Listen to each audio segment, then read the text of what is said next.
Par ces chaudes températures d'été, les carpes nagent davantage en surface durant la journée. C'est donc là que les pêcheurs vont les chercher. Deux techniques pour cela. La première se fait avec un bulle d'eau. Un bulle d'eau, c'est une bulle en rigide, ici dans ce cas-ci, qui flotte et qui permet d'indiquer les touches et de lancer relativement loin. La deuxième technique est la pêche au zig. Elle est utilisée lorsqu'il y a du vent. Un plomb est présent sur la ligne pour éviter qu'elle dérive. On a un plomb qui coulisse sur toute la ligne avec un système de flotteur qui remonte par le glissement de la flottaison. Et alors on vient fixer un bas de ligne avec un appât flottant. L'amorce et les appâts flottants sont ici des croquettes pour chiens. Chaque carpiste a sa recette gagnante pour appâter le poisson. Voilà, on prend la bague en silicone qu'on serre sur l'appât, on le fait passer autour.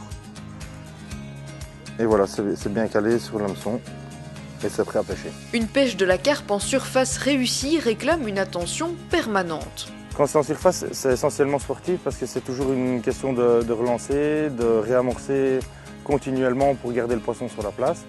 Cela n'empêche pas aussi de profiter d'un moment en famille et entre amis, partie intégrante de cette sortie. Les carpistes ont installé les tables, prévu le pique-nique et les tentes puisqu'ils vont pêcher jusqu'aux premières heures du jour. La nuit est tombée sur l'étang de Grand Lay, les pêcheurs se sont équipés de leurs lampes frontales. Toujours au même endroit, ils pêchent à présent sur le fond. Avec une nouvelle technique, ici la ligne est composée d'une ligne légèrement plombée à l'intérieur, d'un plomb de 15 à 100 grammes, d'un bas de ligne puis d'un stick et d'une bouillette.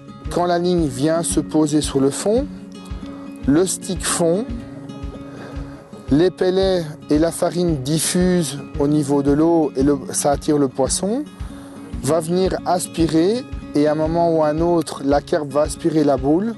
L'amorce est aussi différente, elle est composée d'éléments naturels. Le maïs, le petit pois, le chanvre, le lupin et beaucoup d'autres produits. Je ne dirai pas tout parce que beaucoup de carpistes ont leur petite recette secrète. Après, nous refermons la petite roquette et le coéquipier va la lancer pour amorcer. Comme en journée, il faut toujours envoyer l'amorce et sa ligne au même endroit. De nuit, cela devient un défi.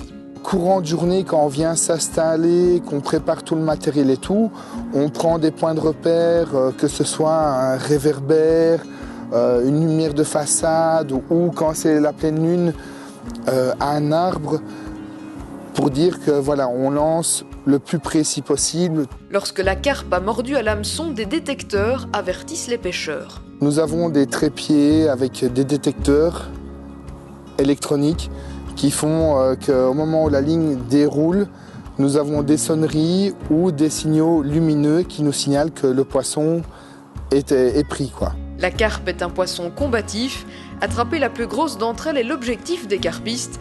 Un beau trophée qu'ils remettront aussi vite à l'eau pour faire le bonheur d'autres pêcheurs.